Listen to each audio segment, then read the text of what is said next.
Hello ನಮಸ್ಕಾರ. ಇವತ್ತಿನ ವಿಡಿಯೋಗೆ ಸ್ವಾಗತ ಸುಸ್ವಾಗತ. ಇವತ್ತಿನ ರೆಸಿಪಿ ಏನಪ್ಪಾ ಅಂದ್ರೆ ಮಶ್ರೂಮ್ ಪೆಪ್ಪರ್ ಯಾವ ತರ ಮಾಡೋದಂತ ತೋರಿಸ್ತೀನಿ. ನಮ್ಮ ಮಶ್ರೂಮ್ ಪೆಪ್ಪರ್ ಮಾಡೋದಕ್ಕೆ ಈಗ ಮಶ್ರೂಮ್ನ ಕಟ್ ಮಾಡ್ಕೊಳ್ಳೋಣ. ನಾನು 200 ಗ್ರಾಮ್ ಮಶ್ರೂಮ್ನ ತೊಗೊಂಡಿದ್ದೀನಿ. ಯಾವ ಥರ ಕಟ್ ಮಾಡ್ಕೋಬೇಕಂದ್ರೆ ಒಂದು ಮಶ್ರೂಮಲ್ಲಿ 4 ಭಾಗ ಆಗಿ ನೋಡಿ ಈ ಥರ ಕಟ್ ಮಾಡ್ಕೊಳ್ಳಿ. ನೋಡಿ ದೊಡ್ಡ ಇದ್ದರೆ 6 ಭಾಗ ಮಾಡಿ, ಚಿಕ್ಕ ಇದ್ದರೆ 4 ಭಾಗ ಮಾಡಿ ಸಾಕು. ಯಾಕಂದರೆ ಮಶ್ರೂಮ್ ನೀಟಾಗಿ ರೋಸ್ಟ್ ಆಗಬೇಕಲ್ಲ. ನೋಡಿ ಈ ಥರ ಕಟ್ ಮಾಡ್ಕೊಳ್ಳಿ. ನಾನು 200 ಗ್ರಾಮ್ ಮಶ್ರೂಮ್ ತಗೊಂಡಿದ್ದೀನಿ. ನೋಡಿ ನಾನೀಗ ಮಶ್ರೂಮು ಜೊತೆಗೆ ಈರುಳ್ಳಿ ಸ್ವಲ್ಪ ಮೆಣಸಿನ್ಕಾಯಿನ ಕಟ್ ಮಾಡಿ ಇಟ್ಕೊಂಡಿದ್ದೀನಿ. ಪೆಪ್ಪರ್ ಡ್ರೈಗೆ ಸ್ವಲ್ಪ ಮಸಾಲೆ ರೆಡಿ ಮಾಡ್ಕೊಳ್ಳೋಣ. 1 ಸ್ಪೂನು ಪೆಪ್ಪರು,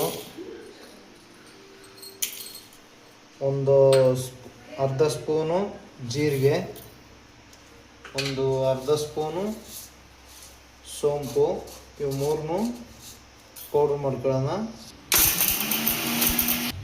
ಈಗ ಒಗ್ಗರಣೆ ಕೊಡೋದಕ್ಕೆ ಎಣ್ಣೆ ಹಾಕ್ಕೊಂಡಿದ್ದೀನಿ. ಇದು ಎಣ್ಣೆ ಕಾದ್ಮೇಲೆ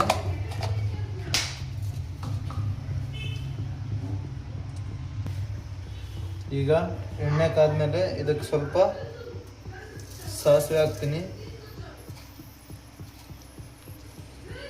ಸಾಸಿವೆ ಆದಮೇಲೆ ಈರುಳ್ಳಿ, ಮೆಣಸಿನಕಾಯಿ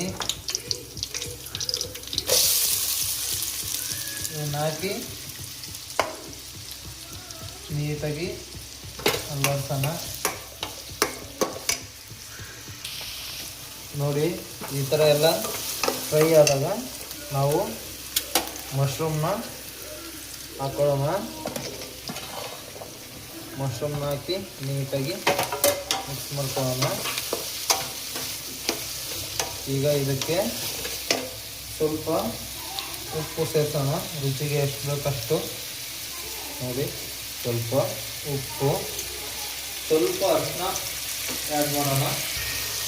ಹಾಕಿದ ನಂತರ ನೋಡಿ ಒಂದು ಸ್ವಲ್ಪ ಹೊತ್ತು, ಒಂದು 3ರಿಂದ 4 ನಿಮಿಷ ಇದನ್ನು ಕ್ಲೋಸ್ ಮಾಡಿ ಬೇಯಿಸ್ಕೊಳ್ಳೋಣ. 3 ನಿಮಿಷ ಬೇಯಿಸಿದ್ದೀನಿ. ನೋಡಿ ಯಾವ ಥರ ನೀಟಾಗಿ ರೋಸ್ಟ್ ಆಗಿದೆ. ಈಗ ಇದಕ್ಕೆ ನಾನು ಸ್ವಲ್ಪ ಅಚ್ಚ ಖಾರದ ಪುಡಿ ಯೂಸ್ ಮಾಡ್ತೀನಿ. ಕೆಲವರು ಯೂಸ್ ಮಾಡ್ತಾರೆ, ಕೆಲವರು ಯೂಸ್ ಮಾಡಲ್ಲ. ನಾನು ಸ್ವಲ್ಪ ಯೂಸ್ ಮಾಡ್ತೀನಿ. ಒಂದು ಅರ್ಧ ಸ್ಪೂನ್ ಅಚ್ಚ ಖಾರದ ಪುಡಿ, ಆವಾಗಲೇ ರೆಡಿ ಮಾಡ್ಕೊಂಡಿರೋಂಥ ಪೆಪ್ಪರ್ ಪೌಡ್ರು, ಇದನ್ನ ಸೇರಿಸ್ಕೊಳ್ಳೋಣ. ಈಗ ಇದನ್ನ ಸೇರಿಸ್ಕೊಂಡು ನೀಟಾಗಿ ಮಿಕ್ಸ್ ಮಾಡ್ಕೊಳ್ಳೋಣ. ನೋಡಿ ಈ ಥರ ನೀಟಾಗಿ ಮಿಕ್ಸ್ ಮಾಡಿಕೊಂಡು ಸ್ವಲ್ಪ ಹೊತ್ತು ಇದನ್ನ ಬೇಯಿಸ್ಕೊಳ್ಳೋಣ. ಆವಾಗ ನಮ್ಮ ಮಶ್ರೂಮ್ ಪೆಪ್ಪರ್ ರೆಡಿ ಆಗುತ್ತೆ. ಮನೇಲಿ ಮಾಡ್ಕೊಳ್ಳಿ, ತಿನ್ಕೊಳ್ಳಿ, ಸಖತ್ತಾಗಿರುತ್ತೆ. ಹಂಗೆ ಎಲ್ಲರೂ ಸಬ್ಸ್ಕ್ರೈಬ್ ಮಾಡೋದನ್ನ ಮರಿಬೇಡಿ.